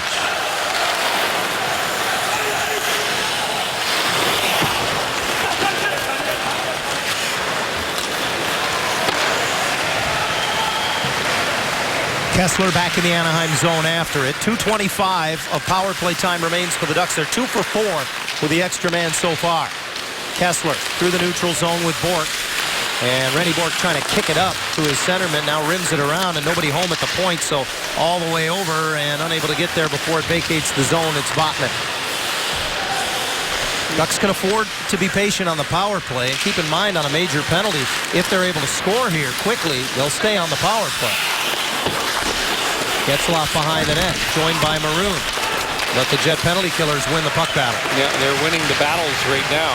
And Anaheim with not a lot of close support on the puck. Boy, this is the type of power play where you can really step on the throat of your opponent and put them away with a goal. Raquel up the middle, gains the line with Palmieri. The return pass off his stick right to the goal mouth, and content to just try to slide it away was Pavelec, who didn't want to cover it. So Anaheim gets possession back. Now it's Fowler, middle of the ice. Snapshot blocked by Frolik, who chops it down, and look out, Cookout. Anderson didn't know whether to come out, as at the last moment Slater decided not to pursue it, and then his pass misses Bolesky and icing the result. Not a good start to this period for the Ducks. First 3.5 minutes. The execution level has not been there. They have not really been able to test the goaltender Pavelec on what is just a tremendous opportunity to get that insurance marker. Well, during that whistle, Clayton Stoner rejoined his teammates on the Anaheim bench. He must have been having some equipment work done or maybe getting some treatment. That's the reason his penalty was being served. Ducks still on the power play. Lindholm's shot a misfire because he broke his stick. And now he has to retreat defensively, so Jacob Trouba presses the issue. Shorthanded are the Jets. Scheifele having trouble finding it, and he still does get a shot away, but he missed short side. Under a minute to go in the Anaheim man advantage. And now it's Fowler. Into the middle of the ice. Gains the line with Rickard Rakell. Circles high and lays it back. Gets it back from Vatanen. Soft pass, though, is intercepted by Trouba as he was trying to find Jackman. Or, excuse me, it's Maroon, and it's iced right on goal by Trouba. Anderson plays it ahead to Sami Vatanen, and he'll wind it up into the Winnipeg zone.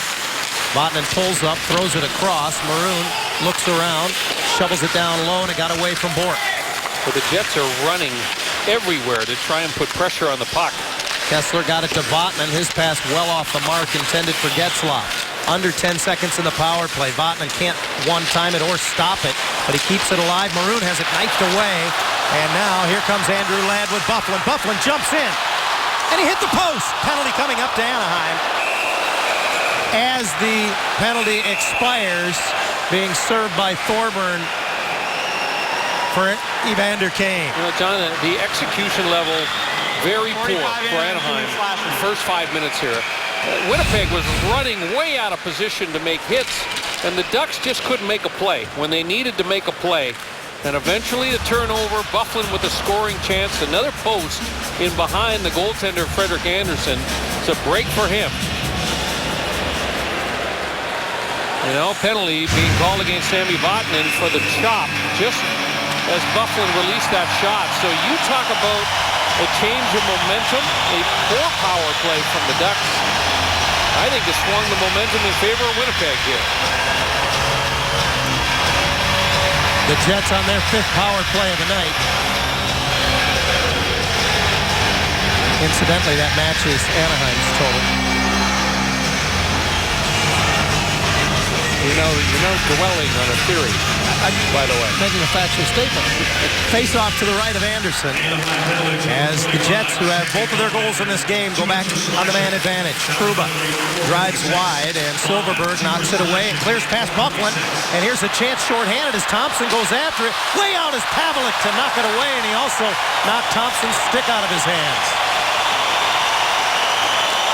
Boy, that was a couple of inches away from being a game changer had Thompson been able to chip it past Pavelec and recover it.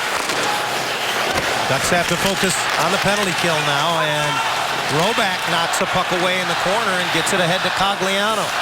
He'll take what the Jets will give him, and they give him all the way into the zone, and on his off wing, he got it on net. Roback's made a couple of nice plays defensively here. 6'3", he's got good reach. Now Postma spins it around in the Anaheim zone with just over a minute to go on the power play. Wheeler engaged by Smith-Pelly, who takes it away and ices. 1 minute.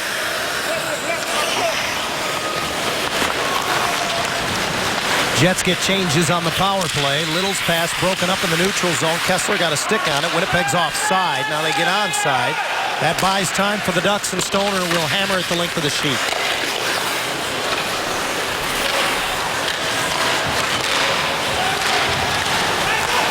Ladd gains the zone on right wing. His pass across, deflected away by Thompson. Squirts to the front of the net. Postma with a glove will keep it in for Trouba. That's blocked by Silfverberg. Wheeler tries to bank it from below the goal line. And Anderson, retreating into his net, didn't give him the angle. Now it's in the feet of Lindholm, and he can't find it. Too bad. Good anticipation from Lindholm. Brian Little to Trouba. Back door in front for Wheeler, and it went off his stick. Thompson, very patient, finds the opening down the boards. So impressed with Jacob Trouba. I mean, he just, his vision on the ice is... He's made quite a step from last season, hasn't he? Yeah, he sure has. It's not what you expect from a young defenseman like that. I think we got another penalty coming up. There ain't too many men on the ice for Winnipeg. We'll clear it up when we come back because everything has been crystal. In case you're just joining us this afternoon, time for our Hyundai game summary. Some hot hands here at MTS. Silfverberg with a 4-game point streak. Kessler has just continues to find the back of the net, and Andrew Ladd 5 points in 2 games, and a lot of it has come on power plays. And here's why Winnipeg will have another one. Well, you see 6 Anaheim players on the ice. That's cheating. And so that's going to cost them a couple of minutes. And boy, Winnipeg didn't get much going on their first power play, but they win this draw. Matthew Perreault works the right wing half wall, saucers it back. Byfuglien near circle for Brian Little. His shot blocked as Stoner got in the way. Little gets it back. Byfuglien, middle of the ice, wrist shot blocker to side by Anderson as he was able to fight through the screen of Blake Wheeler. Wheeler down low in front for Ladd. Great save, Anderson, as he stepped out. That sure was. Left shoulder stop on Andrew Ladd, who was in the exact same position that Rennie Bourque was when Bourque scored earlier tonight. Ladd in the slot drops it back. Little's one-timer well wide off the stick of Josh Manson, who wires it around, and unable to hold it in is Brian Little. That will enable both teams to get changes, and good work by Cogliano, forcing Perreault all the way back into his own zone. Jets turn it over in the neutral zone. Now it's a foot race as Cogliano pressures Byfuglien, who uses his huge frame to keep it away, but then turns it over to Silfverberg. Yeah, look at Cogliano hound the puck as he gets back into position. Now Frolik storms in on right wing, picked up immediately by Roback. Around the boards behind the net. Roback tries to stab it ahead. It comes to him, and he'll clear right up the middle. Yeah, nice play again by Roback. Uses that frame to protect the puck. And good communication there down low with Hampus Lindholm. He's looked very comfortable on the penalty kill. He's got it again. It's in his feet. He doesn't know it. And it comes to Nate Thompson, who again has time and space, and he'll press the issue the other way. Smith-Pelly joins him into the Winnipeg zone, but he can't kick it past Scheifele. Mark Scheifele the other way, caught on the back check by Smith-Pelly, and the Jets offside as a result. What a great effort by Devontae Smith-Pelly. Great effort by Smith-Pelly. Moments ago, great save by the goaltender Anderson. Ladd wasted no time, and boy, he comes close to making a perfect shot. But see the difference? See how Anderson moves off the goal line, and just that little creep about a foot and a half, 2 feet off the line makes all the difference in the world in terms of protecting the top of the net. Final 5 seconds of the power play. Stewart into the middle for Byfuglien, and it rolls off his stick. He gets it back from a bad angle. Anderson makes the save as the penalty being served by Bourque expires. He steps out of the box, and Palmieri leads it ahead to him. Held in at the line by Vatanen, who rims it around. Palmieri, who had 2 assists on Friday, tries to get it in front for Bourque, but that was denied as Slater broke it up. Jets back the other way as we approach the halfway mark of the third period. 3-2 Anaheim, as it has been since the second. Bolesky up the boards and out, and this one is all the way out as it's into the bench area with 10:20 remaining here in the second, here in the third. It's been a funny third period, John, in that it's been all about special teams. The Ducks start with that 3-minute power play. They get nothing accomplished, and then consecutive minor penalties against Anaheim. And the Jets really don't get anything going other than the one Ladd opportunity on their power play. So the penalty killing has been the big factor here in the third period. It has been special teams all afternoon here in Winnipeg. The last time the Ducks were here was October the 6th of last year. It's been over 14 months since they visited Winnipeg, and they've come here once in each of the last 2 seasons. As we mentioned, they'll be here again on Saturday night. Ladd trying to dig it off the wall. Stewart got it to the net. That was deflected and skipped just wide as Ladd got a piece of it. Bolesky clears off of the Winnipeg captain, and Andrew Ladd hinges it back. Mark Stewart, 10-year veteran out of Colorado College, hammers it around the boards and in, and then he got hammered by Matt Bolesky. Manson joins the rush. Jets are changing ahead to Bolesky. His pass a little too hot to handle for Kessler, who's ridden into the end wall by Dustin Byfuglien. And Byfuglien got the worst of that. He is slow to get up. In fact, he has not gotten up.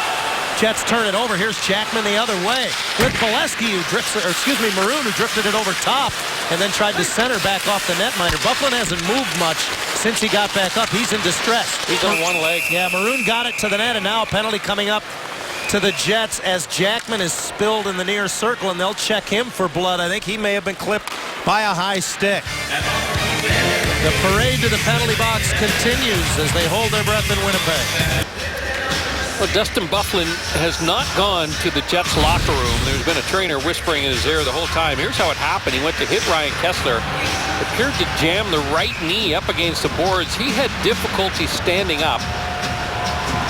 And the Ducks continued to press the issue. Tim Jackman got high-sticked and a power play. They're 2 for 5 so far this afternoon with 5 shots on goal. Getzlaf drops it back. Vatanen won't shoot. They get it to that far circle, and there's Kesler for that one-timer, but this time Pavelec gets across. Kesler has one of the 2 power play goals. Now Getzlaf trying to get it to the net. That's blocked. And he gets a stick in there, and Bourque can't hold the zone as he hinges it out. Kesler brings it back in, touches it along for Getzlaf. Getzlaf holds it as he's watched by Trouba. Kesler wasn't ready for the pass, and he'll lose possession as a result. Trouba skates it to center, then circles back. And the Jets will wire it the length of the ice and get changes on the kill. This is a huge power play chance for Anaheim. Chance to extend their lead. These teams have not been separated by more than a goal all afternoon. Raquel's pass behind Bolesky, and the Jets will just ice it as Adam Pardy sends it back. Anderson forced to play it. And then he collides with Wheeler. Raquel up the middle, has it knocked off his stick. Follows up and nudges it into the Winnipeg zone. Plenty of time and space for Ben Chiarot to ice. And now the power play down to 40 seconds. They need a little bit of offensive zone time here with this second power play unit. Raquel across the line, pitches it in. He'll pursue it himself and rim it back around to the point for Lindholm. Coming off the half wall, Bolesky got it right on, fat rebound, and now they battle for it as in comes Palmieri. Chiarot uses the boards and is able to clear. Fowler forced to retreat through neutral ice. 15 seconds in the power play. Bolesky handles it off the boards. Does a nice job to keep possession. Then he's run into by Wheeler. That dislodges the puck, and the Jets will clear. That's going to pretty much do it. The power play has only 2 seconds remaining as Vatanen rims it around and in. And out of the box Postma, the Jets are full strength. Ladd hoists it into the Anaheim zone. And a rolling puck that Vatanen has his stick broken. No, it's not his stick that broke. I beg your pardon. It was Slater's stick who broke as he was in on the forecheck all over Vatanen. Stewart seals the wall. Lowry keeps it in for the Jets. Thompson behind the net for Vatanen. And it's just tipped out of the zone by Bolesky. That's a nice play. Those plays along the boards. Use the glass, use the board. Just make sure it gets over the blue line.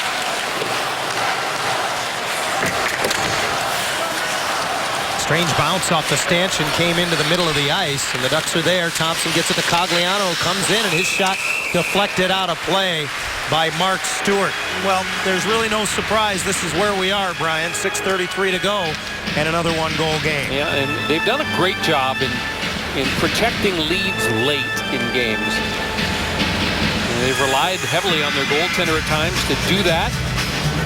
The 13-0-5 record, you see that impressive. More one-goal games this year than anyone else in the National Hockey League.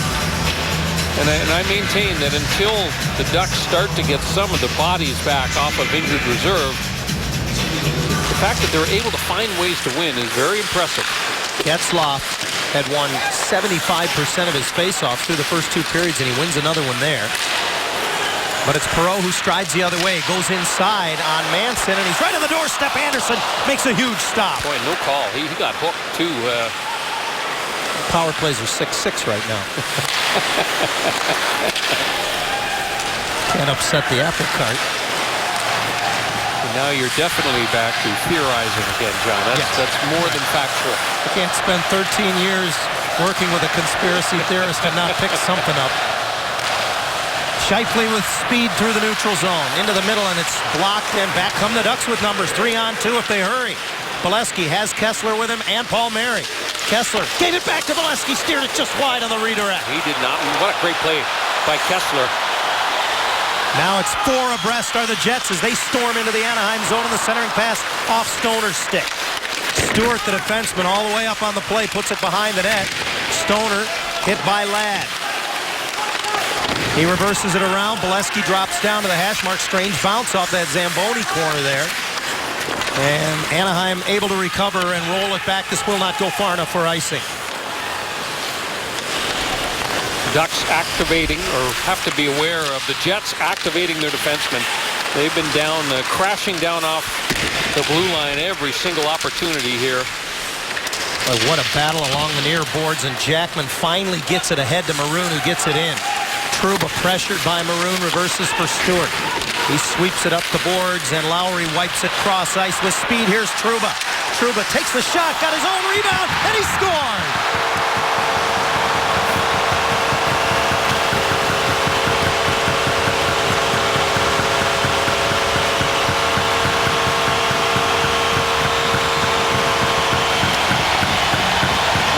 A dynamic young player. Going to turn 20 on February the 26th. And Pat Maroon had him in the corner. But watch Trouba, far right of your screen, just turn on the Jets and get back involved in this play. Shoots, follows his own rebound, goes right to the front of the net. Boy, great instincts for a young player. That's a huge goal for the Jets and Trouba. He was in full flight. He started it behind the net with a little puck reversal, and he finishes it at the other end. And we are tied for the third time this afternoon in Winnipeg. It's 3-3. Stoner gets it around the boards for Cogliano. He lifts it in. Pavelec lets it go. So often the case. Bolesky just misses at one end on that redirect. And 30 seconds later, it's in the Anaheim net at the other end. Could have perhaps sealed the deal, but instead it's a brand new game. Tied at 3. Here's Scheifele into the Anaheim zone, and Vatanen takes it behind the goal. Has to keep the legs moving as he's pursued there by Michael Foley. Great pass to Cogliano. He's in, and he's turned away by Pavelec. Second time this afternoon, Cogliano's been in clean. What a pass by Vatanen. I mean, just a great play by the Ducks' young defenseman. Lowry and Stewart draw the assists on the 4th of the year for Trouba at 15-15, and we're tied at 3 in Winnipeg. Getzlaf and Smith-Pelly do a good job to keep the puck in the Winnipeg zone. Bourque couldn't collect it, and Wheeler battles it out. Manson flips it back in on the back end as the Ducks touch up, and Pavelec settles it side of the net. Sherratt forced up the near wall and just wiped out of the zone by Ladd. Manson hammers it around and back in. Ducks touch up and get onside. Game clock down to 3:10 to go. Well, Dustin Byfuglien back out there now after he was so uncomfortable earlier in the period. He heads to the Winnipeg bench right now. Kessler drags it with him behind the Anaheim goal. Bolesky, great cross ice pass, finds Palmieri. Waiting for some troops to join him. He'll just take the long shot, and Ondrej Pavelec holds on to that. It's been tight all afternoon in Winnipeg. It doesn't get any closer than this.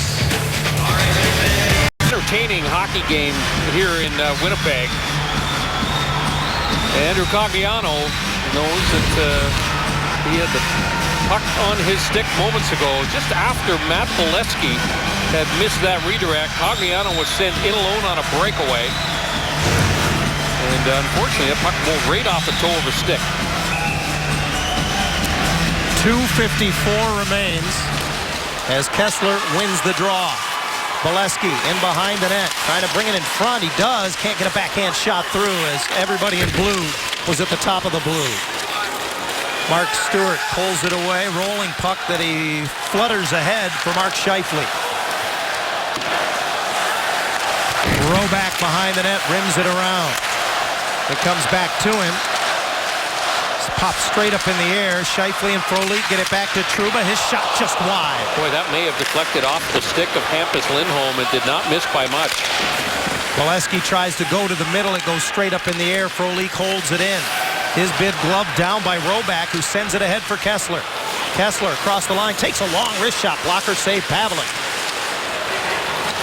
Ducks able to finish changes as it's chipped out. Andrew Ladd works on Vatanen.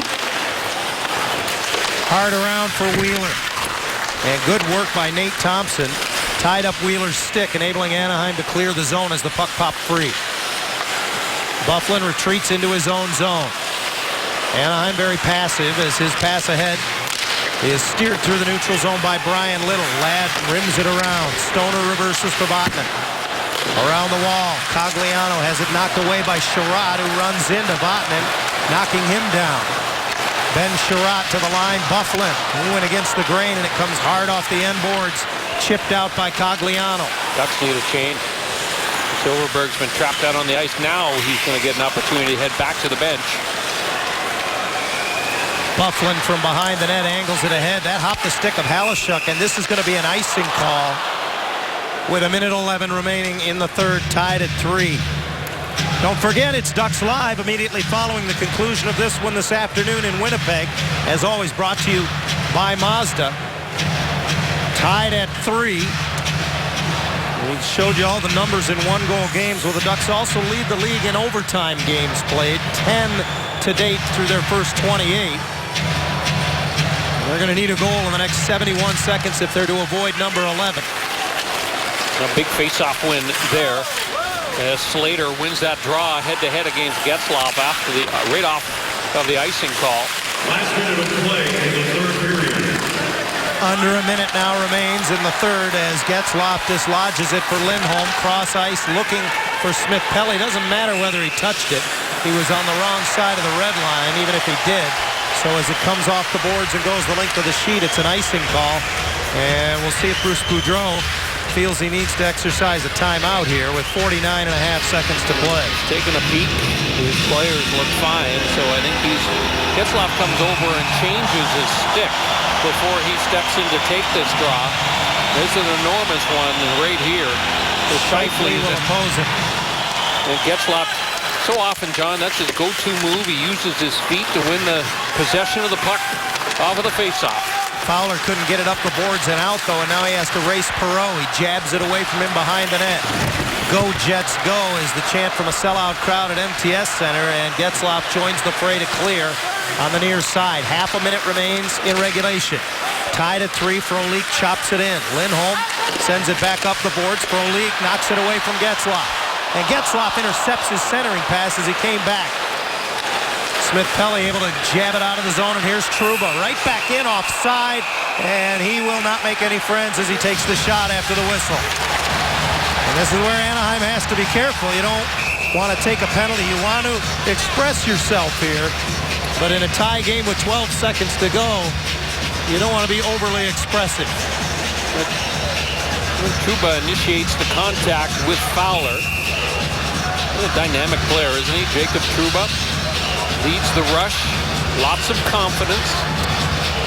First round pick in 2012.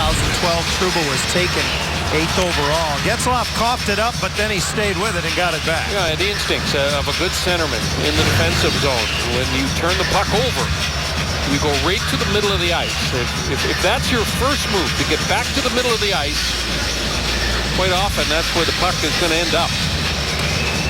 With the offside call, the faceoff comes outside the blue line. They've reset the game clock to 13 seconds even. And still a critical draw as Kessler will oppose Brian Little. Little on the heels of his hat trick 2 nights ago has been somewhat nullified by the Ducks here so far this afternoon. Trouba puts it around the dasher and in. Vatanen now with it on top of the dasher is content to leave it there, and they'll blow the whistle with 2.6 seconds left. Andrew Ladd got in a couple of good shots on Sammy Vatanen. The Jets have targeted Vatanen and Lindholm, no question, in this game. Well, that's a rare whistle for the puck being frozen with it on top of the board. So with 2.6 seconds left, it's a huge draw. In the Anaheim zone to the right of Anderson. Getzlaf to oppose Little, who wins it. Ladd's shot is blocked, and that'll do it. Kessler didn't even know he blocked it.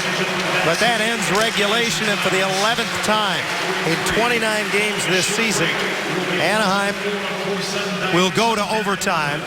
Tied at 3 so far through regulation here at MTS Center, and here's how we got there. Yeah, it's been a great game. Lots of scoring chances. It was Rennie Bourque on the power play that got things going for the Ducks. Byfuglien on the power play would tie it for the Jets.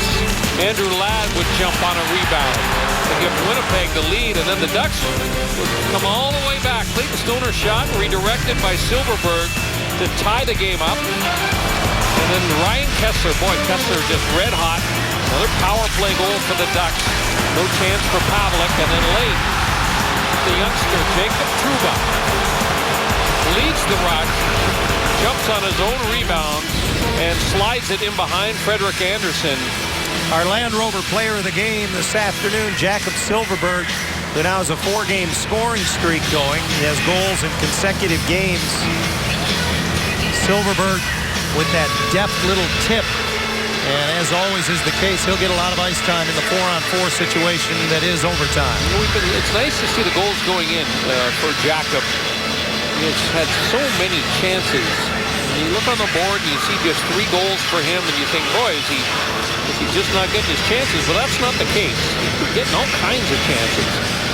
And in the overtime session, you know that Bruce Boudreau will have Cogliano and Silfverberg out there. He likes to start quite often the overtime session with those 2 speedy forwards on the ice. One thing we haven't talked much about this year, Silfverberg has 14 points for Bruce Boudreau on the season. As you mentioned, only 3 of them have been goals. He's +7 now on the season. I mean, this is a guy that Bruce Boudreau can trust both sides of the puck, and particularly in 4-on-4 situations where things tend to open up. He's very versatile, and he brings, as you mentioned, John, a lot to the table. And think about the shootout wins that the Ducks have had this season. He's been their best player in shootout. Silfverberg's been their best shootout specialist. So the team switch ends for the overtime. There you can see a little blood around the left eye of Clayton Stoner. That's the reason he wasn't in the penalty box to begin the third period. He was getting some treatment there, but he's been back out for the entire third period. 5 minutes on the board. The Ducks in games decided in the 5-minute session are 1-2 this season. The Jets are 2-0. Getzlaf to take the draw, and he goes forward with it as he tries to go right through Brian Little, but it's short into the Anaheim zone from a bad angle and a fat rebound right in the slot, and Little very nearly got to it. Boy, the Jets have been doing that, shooting to the far post on Andersen all day, and he's spit a couple of them right back between the circles. Roback wins the puck behind the net, but he misses Lindholm with the pass, so Byfuglien throws it off the end wall again. Lindholm able to get to it as Byfuglien knocks him down, pushing the wall. Roback is there. Little comes away with it from behind the net. All the way out high, Sherratt's shot is well off the mark, and now the Jets finishing changes. So time and space for Lindholm. 45 seconds gone in overtime. He stretches it to Getzlaf, protects the puck, waits for the Ducks to finish changes of their own, and Palmieri scores! High short side, and the Ducks win it 53 seconds into overtime. What a shot by Kyle Palmieri. It's shocking. Andre Pavlik drops down to the knee, and this is about scouting reports right here. For Palmieri to take the shot from that angle, he must have known that Pavlik was a guy that would expose the top short side corner, and man, does he roof it. I think this building's in shock. They can't believe what they just saw. Getzlaf dishes it off to Palmieri. This is almost an impossible angle. He's 2 feet in front of the goal line when he just roofs it. The goaltender's shoulders are not square. They're facing forward towards the front of the net, and that's the reason why Palmieri's got some room up top. What a shot by Kyle Palmieri. When you say some room, you mean very little room. Like an inch, yet an inch. Palmieri and the Ducks come from behind. They have trailed in their last 4 games. They have won them all. Less than a minute into overtime. His 4th of the season is the 4th of the night, and the Ducks win 4-3 in Winnipeg this afternoon. Stay with us. Ducks Live is next.